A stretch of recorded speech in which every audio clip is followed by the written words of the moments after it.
नमस्कार, जय श्री राम। आज हमारे साथ भारतीय जनता पार्टी के प्रदेश प्रवक्ता पीयूष शर्मा जी हैं।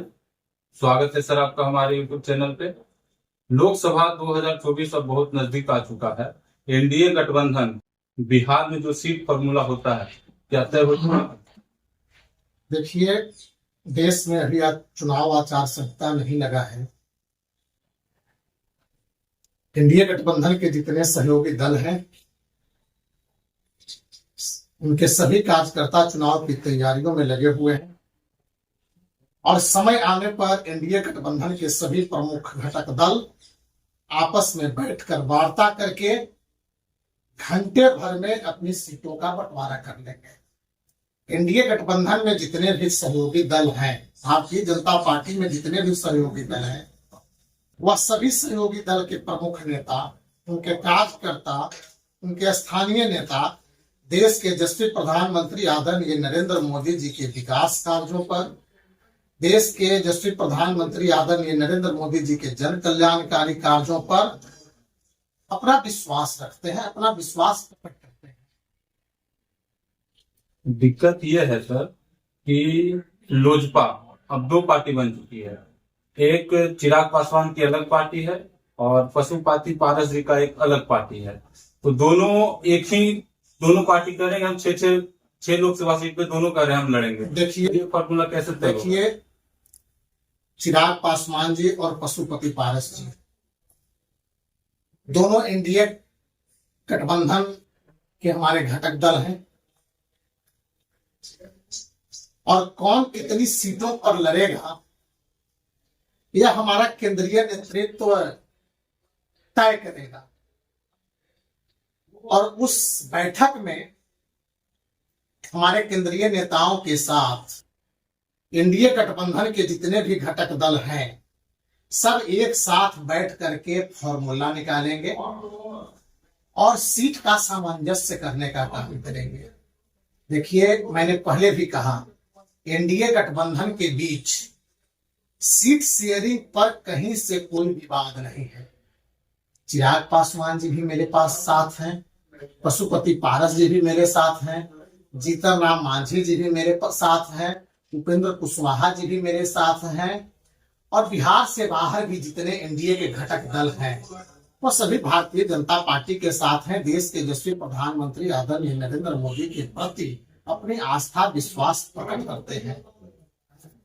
आपने कभी सुना है क्या कि एनडीए गठबंधन में जितने भी घटक दल हैं उनके प्रमुख नेताओं का कोई भी विरोधाभास बयान आज तक आया हो? किसी भी एनडीए गठबंधन के जितने दल हैं उनके प्रमुख नेताओं का कहीं कभी कोई विरोधाभास बयान भारतीय जनता पार्टी के खिलाफ नहीं आया है। और अब तो हमारे एनडीए गठबंधन में बिहार के मुख्यमंत्री नीतीश जनता दल भी आ चुका है। देखिए, समय आने पर भारतीय जनता पार्टी उन सभी एनडीए गठबंधन के घटक दलों को मिला करके और सीट सामंजस्य करने का काम करेगी। तेजस्वी प्रसाद यादव जन विश्वास यात्रा शुरू की है और जन विश्वास यात्रा में उन्होंने नीतीश कुमार पे आरोप लगाया है कि वह थके हुए मुख्यमंत्री हैं। और क्या जन विश्वास यात्रा से उस महागठबंधन से क्या भारतीय जनता पार्टी को नुकसान हो सकता है? देखिए, तेजस्वी यादव जी को जो अभी जन विश्वास यात्रा पर निकले हैं, बिहार की 13 करोड़ जनता पहले उनसे पश्चाताप यात्रा की मांग कर रही है। 90 से लेकर के 2005 तक के उनके पिताजी द्वारा, उनकी माताजी द्वारा किए गए भ्रष्टाचार, किए गए लूटपाट, किए गए अपराध और इन 17 महीनों के शासनकाल में किए गए अपराध, किए गए भ्रष्टाचार पर एक एक करके हिसाब बिहार की जनता मांग रही है। बिहार की 13 करोड़ जनता तेजस्वी यादव जी से विश्वास यात्रा के पहले पश्चाताप यात्रा करने की मांग कर रही है। और वह जो विश्वास यात्रा पर निकले हैं उससे भारतीय जनता पार्टी को कोई फर्क नहीं पड़ता है। भारतीय जनता पार्टी नहीं, बिहार की 13 करोड़ जनता यह जान चुकी है कि तेजस्वी यादव जी को परिवारवाद से, भ्रष्टाचार से, अपनी तुष्टीकरण की राजनीति से वो अलग नहीं है। उन्हें परिवारवाद चाहिए, उन्हें भ्रष्टाचार चाहिए और उन्हें तुष्टीकरण की राजनीति चाहिए। तो तेजस्वी यादव जी परिवारवाद, भ्रष्टाचार, तुष्टीकरण से बाहर निकलेंगे तब न बिहार की चिंता करेंगे। उनकी तो चिंता है कि अगला हमारा लालू परिवार का कौन सदस्य सदन में जाएगा। उन्हें तो चिंता है कि लालू परिवार में और कितने रुपए हमारे खजाने में आएंगे। उन्हें तो चिंता है कि लालू प्रसाद यादव जी, राबड़ी देवी, तेज प्रताप यादव जी, तेजस्वी यादव जी, मीसा भारती जी के बाद अब राजश्री यादव का कब नंबर आएगा। बिहार की जनता यह सब जानती है कि उनको परिवारवाद और भ्रष्टाचार और तुष्टीकरण से बाहर नहीं निकलना है। लोकतंत्र में परिवारवाद क्या कलंक है? बिल्कुल। परिवारवाद देश में देख रहे हैं नरेंद्र मोदी जी। भारतीय जनता पार्टी के आप इतिहास को देखने का काम करें तो आप अभी भारतीय जनता पार्टी ही एक ऐसी पार्टी है ना जो एक साधारण सा कार्यकर्ता को पार्टी का प्रदेश अध्यक्ष से लेकर के राष्ट्रीय अध्यक्ष से लेकर के देश का प्रधानमंत्री का अवसर देने का काम करती है। आज मध्य प्रदेश में जो मोहन यादव जी मुख्यमंत्री बने हैं वो क्या थे? पार्टी के कार्यकर्ता थे, एक विधायक थे, जमीन से जुड़े हुए कार्यकर्ता थे। पार्टी ने उनको कहां से पहुंचा के, कहां से निकाल करके और कहां पहुंचाने का काम किया है। चौहान भी तो एक किसान परिवार से थे, उनका भी भारतीय जनता पार्टी के बाद आज अभी जगत प्रकाश नड्डा जी हमारे पार्टी के राष्ट्रीय अध्यक्ष हैं। अगला पार्टी का राष्ट्रीय अध्यक्ष कौन होगा ये कोई नहीं जानता है। लेकिन राष्ट्रीय जनता दल में सब कोई जानता है कि लालू प्रसाद यादव जी के बाद उस दल का राष्ट्रीय अध्यक्ष कौन होगा। सर, तुष्टीकरण की बात कहे तो हाल ही में कांग्रेस के सांसद तरुण गोगोई उन्होंने ट्वीट किए और ट्वीट करके कहा कि जो राम का नारा लगाते हैं तो उससे गुस्सा और नफरत फैलता है।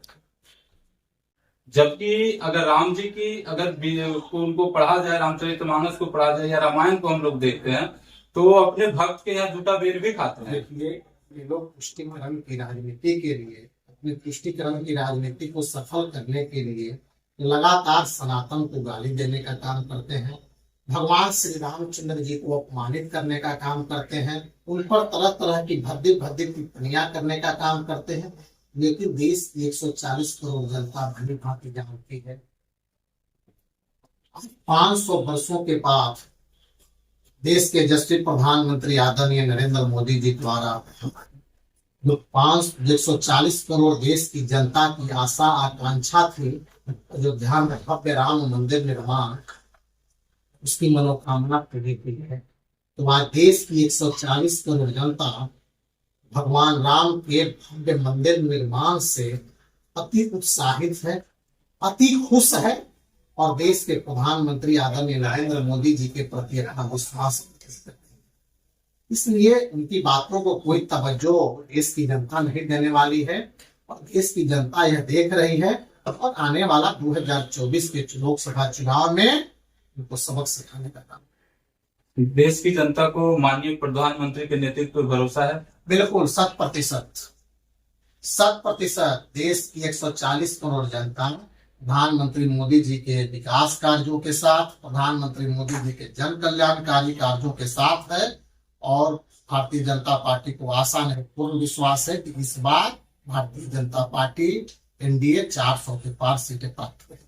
बहुत बहुत धन्यवाद सर आपका मेरे सुनते चैनल पे टाइम देने के लिए।